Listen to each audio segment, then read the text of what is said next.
Le jour où j'ai surpris ma sœur en train de consoler mon mari à propos de ma stérilité fut celui où mon monde vola en éclats.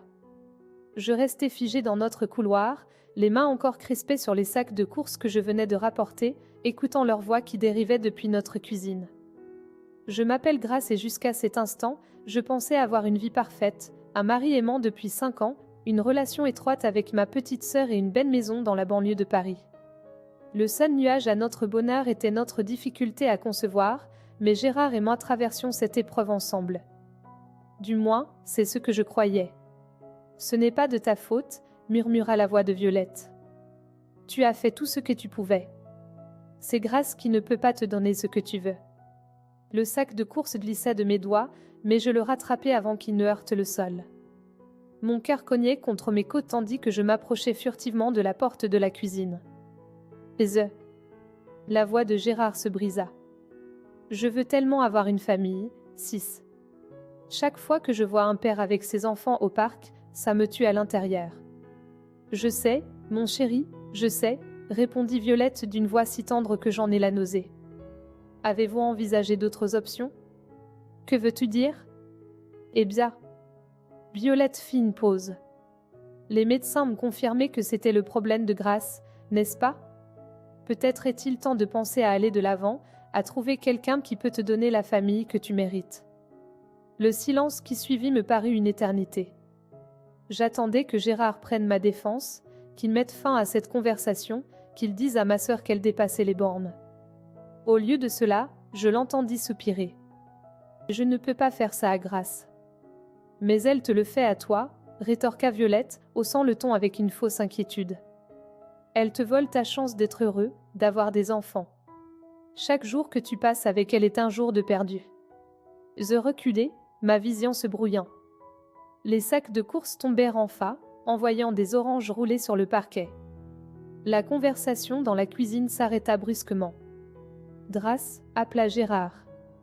C'est toi? Je ne pouvais pas leur faire face. Pas maintenant. Je me retournai et m'enfuis par la porte d'entrée, ignorant leurs appels derrière moi. Je conduisis jusqu'au seul endroit auquel je pouvais penser, la maison d'Irène. Ma meilleure amie jeta un coup d'œil à mon visage et m'attira à l'intérieur. Que s'est-il passé? Je m'effondrai sur son canapé, les mots jaillissant entre mes sanglots. Il complote contre moi, Irène. Ma propre sœur, mon mari. Doucement, dit Irène en s'asseyant à côté de moi, tenant mes mains. Raconte-moi tout. Alors je lui racontai tout. Les traitements de fertilité, comment chaque test de grossesse négatif était comme un coup de poignard dans mon cœur, comment Gérard s'était éloigné ces derniers mois, et comment Violette passait de plus en plus de temps chez nous, toujours là pour nous soutenir dans nos difficultés. Quelque chose cloche, dit Irène après que j'eus fini. As-tu vu ces rapports médicaux toi-même? Ceux qui disent que tu es le problème? Je secouai la tête. Gérard s'occupe toujours de la paperasse médicale. Il dit que ça me stresse trop. Appelle ton cabinet médical maintenant, dit Irène en me tendant son téléphone. Demande des copies de tout. Mes mains tremblaient en composant le numéro. 10 minutes plus tard, je raccrochai, le visage pâle. Alors, demanda Irène. Ils ont dit qu'ils n'avaient jamais fait ces tests sur moi. Ceux que Gérard m'a montrés. Ils n'existent pas dans leur dossier. Le visage d'Irène se durcit. Grace, je pense que tu dois faire quelques recherches. Ça ne colle pas. Plus tard dans la soirée, je me forçai à rentrer chez moi. Gérard m'attendait dans le salon, faisant les 100 pas. Où étais-tu passé? Ils étaient morts d'inquiétude.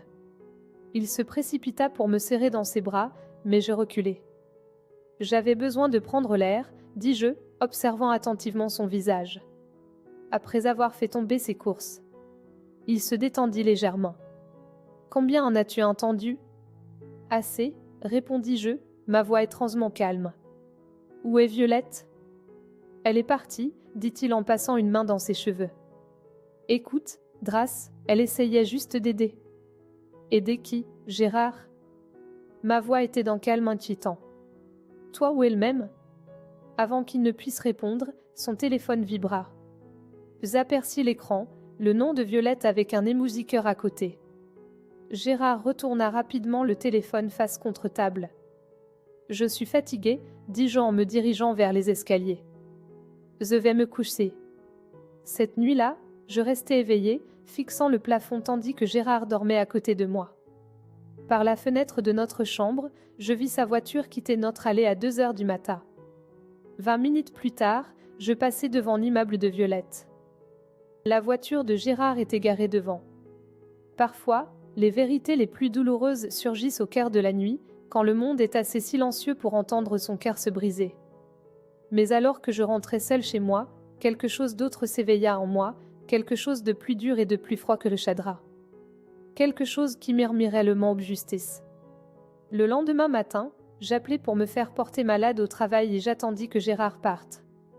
Dès que sa voiture disparut au coin de l'arrêt, je commençai mes recherches. Notre bureau à domicile renfermait 5 ans de souvenirs et de secrets. Allez, marmonnai-je en fouillant dans les tiroirs du bureau de Gérard. Où sont ses rapports médicaux? Le tiroir du bas était verrouillé. Je me souvins de la clé de rechange que Gérard gardait scotchée sur son bureau, une habitude de ses années d'étudiant distrait. Mes mains tremblaient en la récupérant. À l'intérieur, je trouvais un dossier Manila étiqueté « clinique de fertilité ». Les documents semblaient officiels au premier coup d'œil, mais quelque chose clochait. Je pris des photos et les envoyai par SMS à Irène. Mon téléphone sonna presque immédiatement. « Grâce, regarde l'entête », dit Irène sans préambule. « L'adresse de la clinique est fausse. Je viens de vérifier sur leur site web. » Pla. Et la signature du médecin? Le docteur Harrison a pris sa retraite il y a 2 ans. Ces documents sont des faux. La pièce se mit à tourner. Je m'agrippai au bord du bureau pour me stabiliser. Comment Gérard aurait-il même pu? Irène me coupa. Violette ne travaille-t-elle pas dans une imprimerie? Les pièces s'assemblèrent. Je me souvins de Violette se vantant de ses compétences en design graphique, de sa capacité à reproduire parfaitement n'importe quel document. Sur le moment, je pensais qu'elle était simplement fière de son travail. Mon téléphone vibra avec un autre appel. Gérard.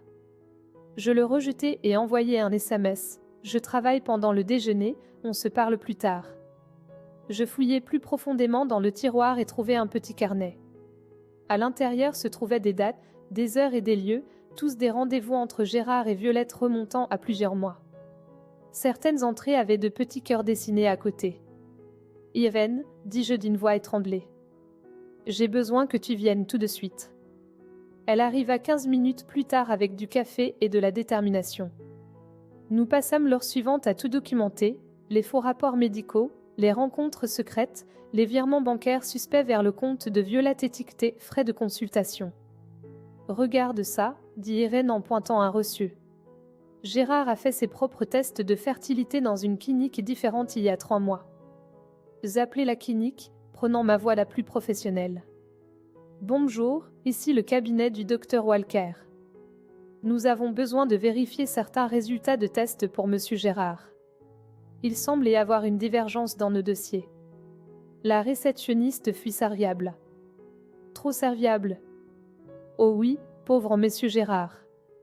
Un diagnostic si difficile. Azoospermie complète. Il ne pourra jamais avoir d'enfant naturellement. N'a-t-il pas consulté un conseiller génétique comme recommandé? Ma main couvrit ma bouche pour étouffer un hoquet. Irène saisit le téléphone. Merci, c'est tout ce dont nous avions besoin. Elle raccrocha et me prit dans ses bras. Oh, grâce. Ce n'était jamais moi, murmurai-je. C'est lui qui ne peut pas. Une clé tourna dans la porte d'entrée. Gérard était rentré plus tôt. Vite, siffai-je, remettant tout dans le tiroir. Nous avions à peine atteint la cuisine quand Gérard entra. Il s'arrêta net en voyant Irène. Que se passe-t-il? Déjeuner entre filles, dit Irène avec désinvolture. Drace avait besoin de compagnie puisque tu as été si occupée dernièrement. Le téléphone de Gérard sonna. Il le vérifia et je captai cette lueur familière de culpabilité dans ses yeux. Je dois gérer quelque chose au travail, dit-il. Ne m'attendez pas pour les dîners. Après son départ, Irène saisit mes épaules. Tu as besoin d'un avocat. Maintenant. Je connais quelqu'un, dis-je doucement. Jérémy, de l'université. Il est spécialisé en droit de la famille. Jérémy accepta de nous rencontrer cet après-midi-là dans son bureau du centre-ville. J'étalai tout ce que nous avions trouvé. C'est substantiel, dit Jérémy en examinant les preuves. Les documents médicaux falsifiés à Hosel sont criminels. Mais Grace, il y a autre chose que tu devrais savoir. Il afficha un document juridique sur son ordinateur. Ton mari avait un fonds fiduciaire qui ne s'activerait que lorsqu'il aurait son premier enfant. On parle d'une somme importante. Des millions. Alors c'est pour ça. Les caisses continuaient de s'assembler. Ils avaient besoin que tu penses que tu étais le problème, dit Irène. Pour que tu t'écartes volontairement. Jérémy se pencha en avant. Grace, tu as des options. Nous pouvons demander le divorce immédiatement, tout exposé. Non, dis-je, une idée se forma. Da en cause. J'ai besoin que tu m'aides pour autre chose d'abord. À quoi penses-tu? Je pris une profonde inspiration. Tu te souviens des ovules que j'ai fait congeler il y a 3 ans, avant ma fausse alerte de cancer? Je veux savoir s'ils sont toujours viables. Les yeux de Jérémy s'écarquillèrent. Grace. Et je veux connaître mes droits légaux concernant les échantillons de sperme de Gérard de nos tentatives de FIV. Even saisit ma main. Tu penses à ce que je crois que tu penses?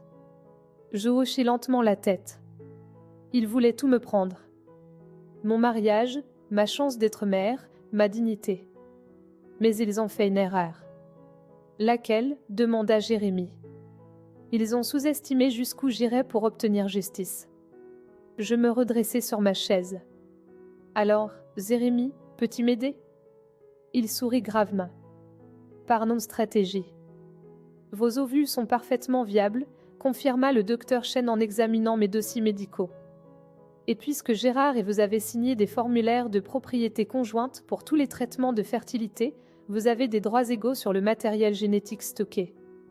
J'étais assise dans son bureau une semaine plus tard, les mains serrées sur mes genoux. Et les chances de réussite, avec mon âge et ma santé? Très bonnes. Mais grâce. Elle se pencha en avant. Êtes-vous sûr de cela? Avoir un enfant est un engagement pour la vie, pas un acte de vengeance. Croyez-moi, docteur Chen, répondis-je. J'ai voulu être mère toute ma vie. Ils ont essayé de me voler ça. Elle hocha lentement la tête. Nous devrons faire quelques tests préliminaires d'abord. En quittant la clinique, mon téléphone vibra. Un message de Gérard, je travaille tard encore. Ne m'attends pas. Je tapais simplement d'accord en réponse et appelai Jérémy. Tout est prêt, dit-il. J'ai documenté toutes les autorisations légales. Ils ne peuvent pas vous arrêter, même s'ils découvrent. Ils ne le sauront pas, répondis-je. Pas avant qu'il ne soit trop tard. Ce soir-là, Irène vint avec des plats à emporter et du vin. Nous étions assises sur ma terrasse, regardant le coucher du soleil. J'ai vu Violette aujourd'hui, dit Irène avec précaution.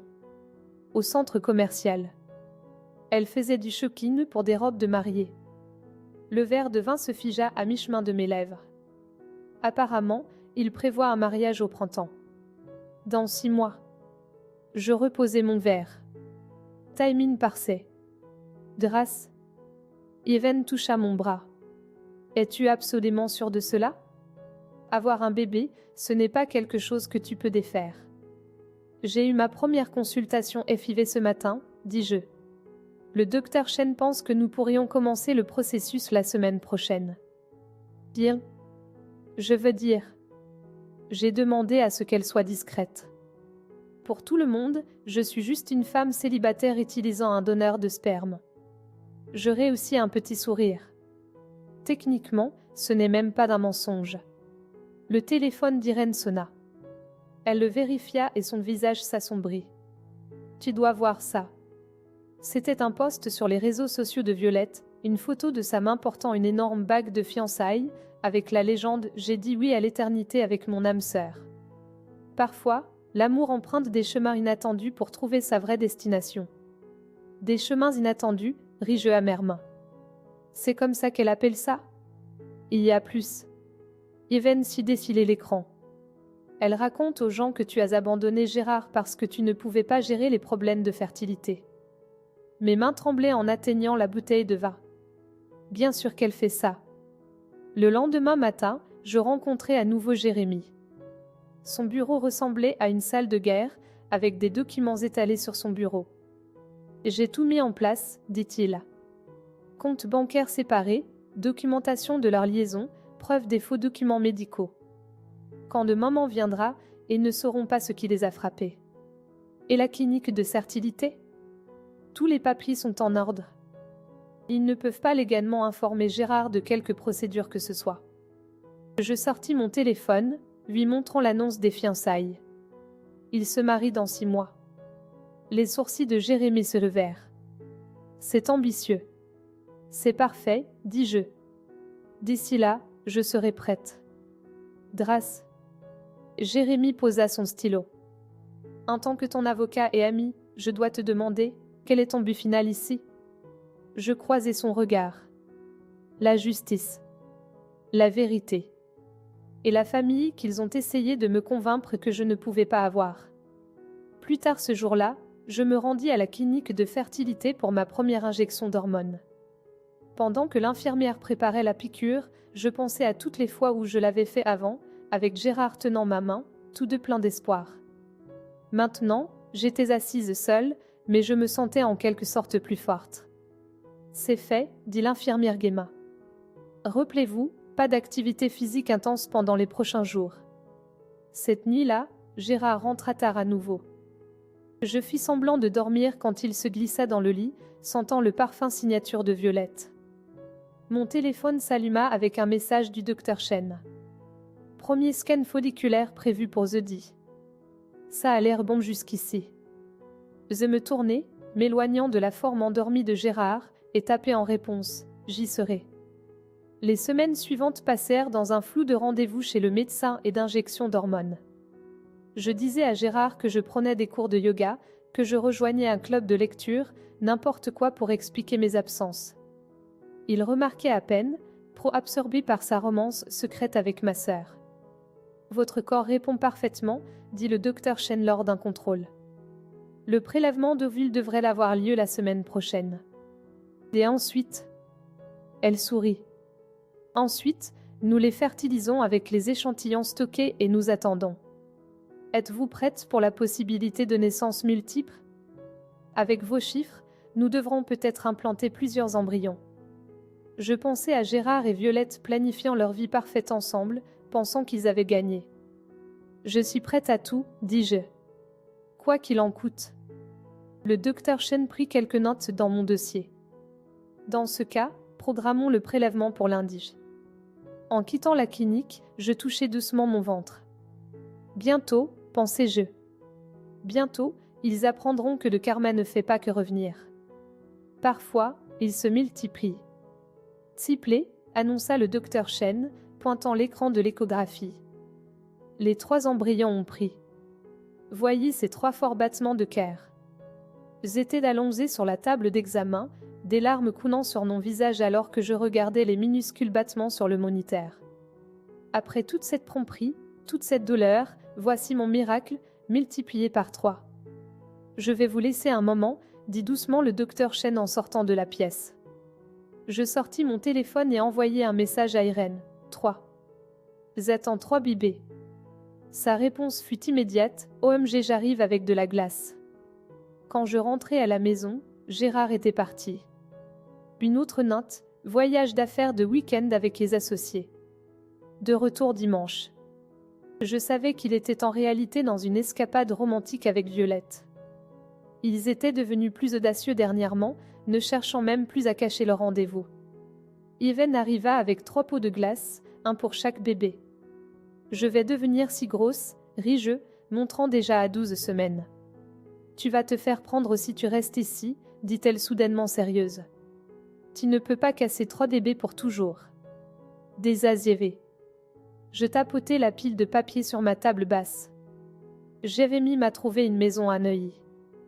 Je déménage la semaine prochaine. Et Gérard? J'ai laissé les papiers du divorce sur son bureau ce matin. J'ai cité des différends irréconciliables. Il sera trop soulagé pour poser des questions. Le divorce fut prononcé rapidement, Gérard étant impatient de commencer sa nouvelle vie avec Violette. Il accepta toutes mes conditions. Il ne remarqua jamais la formulation soigneuse que Jérémie avait incluse concernant les droits sur le matériel génétique. 4 mois plus tard, je me déplaçais péniblement dans ma nouvelle maison, installant la nurserie avec l'aide d'Irène. 3 berceaux, s'émerveilla-t-elle en assemblant le dernier. « Tu es sûre que tu peux gérer ça toute seule ?»« Je ne suis pas sale, souris-je. »« Vous étiez, non. » Mon téléphone vibra. Un message de Jérémie, date du mariage fixé. 15 mai au Grand Hôtel. Timing parfait, marmonnai-je. Je serai prête. Les bébés arrivèrent 2 semaines plus tôt, par une nuit orageuse d'avril. 3 petites filles parfaites, Lys, Rose et Iris. En les tenant pour la première fois, toutes les pensées de vengeance s'estompèrent momentanément. Elles étaient à moi, entièrement et complètement à moi. Elles lui ressemblent tellement, chuchota Even en berçant Lys. C'est vrai, acquiesçai-je. C'est plutôt le B. Les semaines suivantes passèrent dans un flou de biberons de minuit et de changements de couches. Les filles étaient étonnamment de bons bébés, prenant des tours pour être drincheuses comme si elles avaient coordonné leurs emplois du temps. Un matin, alors que je nourrissais Rose, mon téléphone s'alluma avec une invitation de mariage envoyée à mon ancienne adresse email. Il m'invitait, probablement pour prouver qu'il n'y avait pas de rancune. « Ta maman va aller à ce mariage », dis-je à Rose qui cligna des yeux vers moi avec les yeux de Gérard. « Et vous 3 allez l'aider à dire la vérité. » À 6 semaines, les filles eurent leur première séance photo professionnelle. Pour la documentation, avait insisté Jérémie. Une preuve légale. C'est parfait, dit Jérémie en examinant les photos dans son bureau. La ressemblance est indéniable. Avez-vous vu les dernières nouvelles sur leur mariage ? Il afficha les réseaux sociaux de Violette. Elle avait posté sur des traitements de fertilité, mettant en place son histoire sur le fait de finalement donner à Gérard la famille qu'il méritait. Elle raconte à tout le monde qu'elle est enceinte, dit Jérémie. Dû pour décembre. Je ris.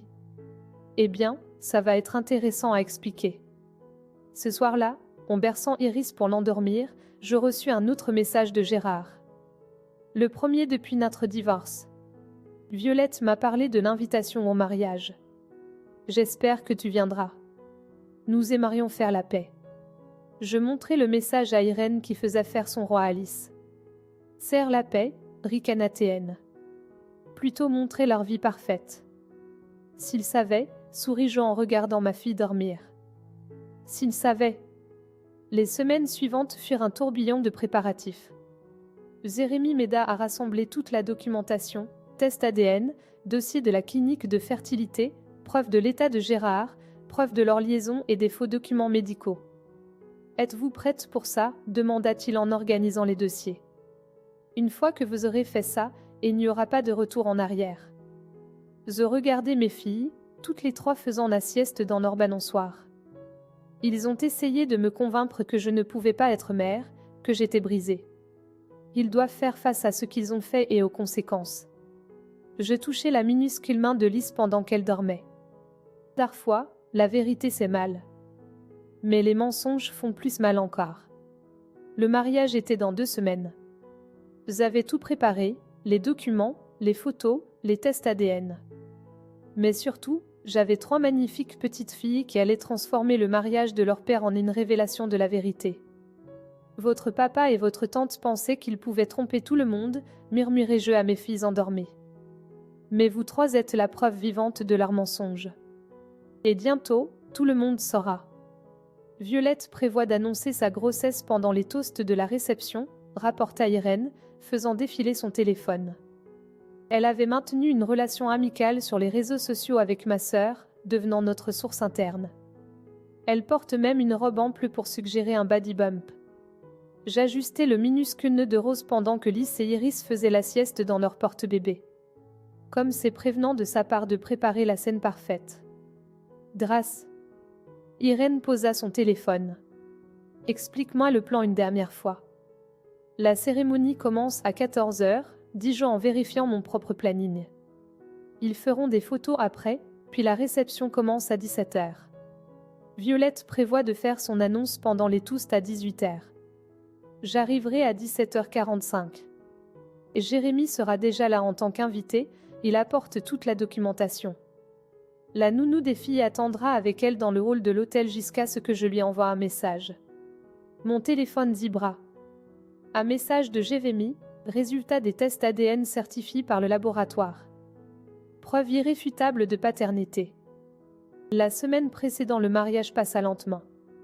Je la passais à répéter mon discours, à préparer les tenues des filles et à m'assurer que chaque détail était parfait. La veille, je ne pus presque pas dormir.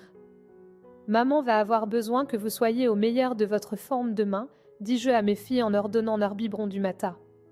Ça va être une grande journée. Isen arriva tôt pour m'aider à me préparer. Elle me fit enfiler une élégante robe bleu marine qui mettait en valeur mon corps post-grossesse. Toutes ces séances d'allaitement nocturne avaient fait fondre le poids de la grossesse plus vite que prévu.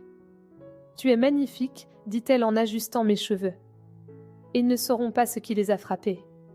La nounou, Sarah, arriva à midi. Nous l'avions spécifiquement engagée pour ce jour après des vérifications d'antécédents approfondies et plusieurs essais avec les filles. « Rappelez-vous, lui dis-je, attendez dans le hall avec les filles jusqu'à ce que je vous envoie un message. Si quelqu'un demande, vous les gardez pour un client de l'hôtel. » Compris, acquiesça Sarah, déjà familière avec notre plan. Ne vous inquiétez pas, elles seront parfaites. Mon téléphone s'alluma de messages tout l'après-midi. Jérémy, en position. La moitié de la ville est ici. Irène, la cérémonie vient de se terminer. Violette a l'air tellement suffisante. Jérémy, la réception commence. Tu es prête? Je vérifie mon reflet une dernière fois. Prête? Le grand hôtel se dressait devant moi, sa façade élégante masquant le drame sur le point de se dérouler à l'intérieur. J'envoyai un message à Sarah, préparer les cils. 20 minutes. La réception battait son plein quand j'entrai. Les têtes se tournèrent à mon passage, des murmures me suivant. J'aperçus Gérard et Violette à la table d'honneur, perdus dans leur propre monde. Jérémy apparut à mes côtés, une enveloppe manila à la main. Tout est prêt. Le père de Violette est sur le point de commencer les toasts. Je me positionnai près du fond, regardant divers membres de la famille se lever pour féliciter l'heureux couple. Enfin, Violette se leva, une coupe de champagne à la main. Avant que quelqu'un d'autre ne parle, rayonna-t-elle, une main reposant sur son ventre, Gérard et moi avons une annonce à faire. Je sortis mon téléphone et envoyai un message à Sarah, maintenant. Les portes de la salle de bal s'ouvrirent. Sarah rentra avec la poussette triple, mes 3 magnifiques filles vêtues de robes blanches assorties. La salle devint silencieuse. J'ai aussi une annonce à faire, dis-je, ma voix portant à travers la foule stupéfaite. Gérard, Violette, je vous présente vos filles. Enfin, les filles de Gérard pour être précise. Le visage de Gérard devint pâle. Le verre de champagne de Violette glissa de sa main, se brisant sur le sol. C'est impossible, balbutia Gérard. Je ne peux pas avoir d'enfant. Je m'avançai, Jérémy à mes côtés avec les documents. C'est drôle comme tu n'as jamais parlé à Violette de ce diagnostic. De ta condition génétique. Comment tu l'as laissé me blâmer à la place? Des murmures parcourirent la foule. La mère de Violette se leva, fixant les bébés. Elle ressemble tellement à Gérard. Parce qu'elles sont les siennes, dis-je en prenant l'enveloppe de Jérémy. Les tests ADN le prouvent. Vous vous souvenez de tous ces traitements de fertilité que nous avons faits, Gérard? De tous ces échantillons que tu as fournis? Il s'avère qu'ils ont fonctionné après tout. Tu n'avais pas le droit, cria Violette, sa façade soigneusement construite se fissurant. En fait, j'en avais tout à fait le droit. Je tendis les documents juridiques au père de Gérard, un juge à la retraite. Vérifiez les papiers vous-même. Tout était parfaitement légal. Les invités se pressaient autour de la poussette, s'extasiant sur la ressemblance des filles avec Gérard. Sa mère tendit la main pour toucher la joue de Lys, les larmes aux yeux. Mais, Mais je suis enceinte, protesta faiblement Violette. L'as-tu vraiment? Je haussai un sourcil. Comme tu étais stérile? Comme ces dossiers médicaux que tu as falsifiés? Devrions-nous attendre 9 mois pour voir si c'est un autre mensonge? Gérard s'effondra sur sa chaise, la vérité le frappant enfin. Des triplés, murmura-t-il. Oui, souris-je en soulevant Rose de la poussette. Voudrais-tu rencontrer tes filles? Ou devrais-je dire, tes seuls enfants? Parce que nous savons tous les deux que tu n'en auras jamais d'autres. La salle explosa dans le chaos. Le maquillage de Violette coulait sur son visage alors qu'elle s'enfuyait de la pièce. Les parents de Gérard exigeaient des explications. Et au milieu de tout cela, mes 3 petites filles parfaites commencèrent à pleurer en parfaite harmonie, leurs cris résonnant à travers la réception de mariage détruite comme une symphonie de justice. « Comment as-tu pu me faire ça ?»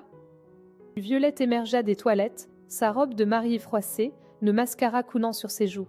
« Ta sœur. Comment est-ce pu ?» Je berçai doucement Iris qui s'agitait. « Comment as-tu pu falsifier des documents médicaux pour convaincre ta sœur qu'elle était stérile? Comment as-tu pu voler son mari tout en prétendant la soutenir ?» La mère de Gérard berçait Lys, des larmes coulant sur son visage. « Elles sont si belles, Drace. Pourquoi ne nous l'as-tu pas dit? M'auriez-vous cru, demandai-je. Ou auriez-vous cru leur mensonge comme tout le monde l'a fait? » Gérard n'avait pas bougé de sa chaise, fixant Rose dans les bras de son père. « Je ne comprends pas, marmonna-t-il. Les médecins ont dit que je ne pouvais pas. » C'est exact, intervint Jérémie, étalant des dossiers médicaux sur la table. Tu as été diagnostiqué avec une azoospermie complète 3 mois avant de quitter Grasse. Mais au lieu de lui dire la vérité, tu as laissé ta petite amie ici présente falsifier des documents blâmant Drace pour tout. Les invités du mariage se regroupaient, téléphone sorti, documentant chaque moment du drame qui se déroulait. Le père de Violette s'approcha, le visage rouge de rage. « Tu as tout ruiné » me cria-t-il. « Non » interrompit le père de Gérard, tenant toujours les résultats des tests ADN. « Votre fille a tout ruiné. Ces documents le prouvent. Les dossiers médicaux falsifiés, la liaison, tout est là. » Violette s'effondra sur une chaise. « Gérard, dis-leur que ce n'est pas vrai. Dis-leur que nous allons avoir un bébé. » Gérard leva enfin les yeux, le visage cendré. « Le sommes-nous, Violette? Les sommes-nous vraiment ?» Le silence qui suivit fut assourdissant. « J'allais trouver une solution, » chuchota Violette. « Trouver une solution ?» La voix de la mère de Gérard s'éleva. « Tu allais simuler une grossesse aussi ?» D'autres hoquets de stupeur s'élevèrent de la foule. Les téléphones continuaient d'enregistrer. Telka murmura, « C'est mieux que la télé-réalité. » Madame Anderson, me tournai-je vers la mère de Gérard, voulez-vous connaître les noms de vos petites filles? Elle hocha vivement la tête, tenant toujours Lys. Vous tenez Lys. Votre mari a Rose. Et celle-ci est Iris. Je souris au BD. Je pensais qu'elle méritait des noms aussi beaux qu'elle. Des noms de fleurs, murmura Gérard. Comme le jardin de ta grand-mère. La grand-mère, tu m'as élevée après la mort de nos parents, regardai-je Violette. Celle que tu étais trop occupée pour visiter quand elle était malade. Le maquillage de Violette était complètement ruiné maintenant. Tu as toujours tout y. L'attention, l'amour, la vie parfaite. Je voulais juste ce que tu avais. Je te l'ai pris, terminé-je pour elle. Eh bien, félicitations. Tu as eu mon mari. Mais j'ai eu quelque chose de mieux. La vérité. Et 3 magnifiques filles qui n'auront jamais à se demander si elles sont dignes d'être aimées. Gérard se leva soudainement. Puis-je en tenir une? La salle redevint silencieuse.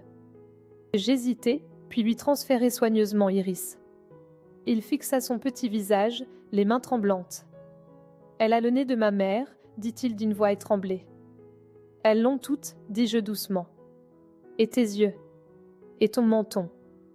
Je suis leur père, murmura-t-il, la réalité s'imposant enfin. Tu l'étais, ne corrisez-eux. Tu as eu ta chance d'être leur père. Tu as perdu ce droit quand tu as choisi les mensonges plutôt que la vérité. Violette bondit en avant. Tu ne peux pas les lui refuser. Ce sont ses enfants aussi. En fait, elle le peut, intervint Jérémie. L'accord de divorce que vous avez si avidement signé incluait un langage très spécifique concernant les droits sur le matériel génétique. Grâce à la garde exclusive. Vous avez renoncé à tout droit sur les enfants conçus par FIV quand vous avez signé ces papiers. Mais je ne savais pas, protesta Gérard. Non, replis-je Iris de ses bras. Tu ne savais pas parce que tu étais trop occupée à planifier ta nouvelle vie avec ma sœur pour lire ce que tu signais. Trop occupée à croire ces mensonges pour voir la vérité. La wedding planning apparut, se tordant nerveusement les mains. Devrais-je dire au groupe de commencer à jouer? Arzir parcourut la foule. La mère de Violette se leva. Ce mariage est terminé. Tout le monde, rentrez chez vous. Alors que les invités commençaient à partir, beaucoup s'arrêtèrent pour regarder les bébés, pour toucher mon bras en signe de soutien, pour lancer des regards noirs à Violette et Gérard. Leur mariage parfait était devenu le scandale parfait. Drace, m'appela Gérard alors que je me préparais à partir. S'il te plaît, puis-je faire partie de leur vie? Je le regardais vraiment pour la première fois depuis mon entrée dans la salle. L'homme que j'avais autrefois aimé, maintenant réduit à un étranger dans un smoking de mariée, mendiant les miettes de ce qui aurait pu être le sien. Tu sais quelle est la partie la plus triste, dis-je doucement. Si tu avais simplement été honnête sur ta condition, nous aurions pu y faire face ensemble. Nous aurions pu être une famille. Au lieu de cela, tu as choisi les mensonges. Je me tournai vers la nounou. Sarah, ramenons les filles à la maison. Alors que nous sortions de la réception de mariage ruinée, 3 bébés parfaits dormant paisiblement dans leurs poussettes, j'entendis le cri de Violette derrière nous. Zévar. Où vas-tu? Mais je ne me retournai pas. Certains chapitres doivent se terminer avant que de meilleurs ne puissent commencer. Les retombées frappèrent comme un tsunami. Au matin, des vidéos de la confrontation au mariage étaient devenues virales. Mon téléphone ne cessait de vibrer avec des messages de journalistes, de parents éloignés et d'inconnus offrant leur soutien. Tu es en tendance sur Twitter, annonça Irène en faisant défiler son téléphone tout en nourrissant Rose. Les gens tapaient l'hashtag Reine de la Vengeance. Génial, soupirai-je en changeant la couche de lisse. Juste ce que je voulais. La célébrité sur Internet. Ma sonnette retentit. À travers la caméra de sécurité, je vis la mère de Gérard debout sur mon perron, tenant ce qui ressemblait à un album photo. Dois-je la laisser entrer? Demanda Even. Zo hochit la tête. Elle mérite de connaître ses petites filles. Grâce. La mère de Gérard se précipita à l'intérieur, me serrant étroitement dans ses bras. Je suis tellement désolée. Nous n'avions aucune idée de ce qu'il te faisait. Elle posa l'album et alla immédiatement vers les bébés. Puis, bien sûr, dis-je en la regardant soulever doucement Iris de sa balançoire. J'ai apporté quelque chose. Elle fit un geste vers l'album. Les photos de bébés de Gérard. Je pensais que tu voudrais voir la ressemblance. Nous nous assîmes ensemble, feuilletant les pages pendant que les filles faisaient la sieste. Chaque photo montrait à quel point mes filles avaient fortement hérité des traits de leur père.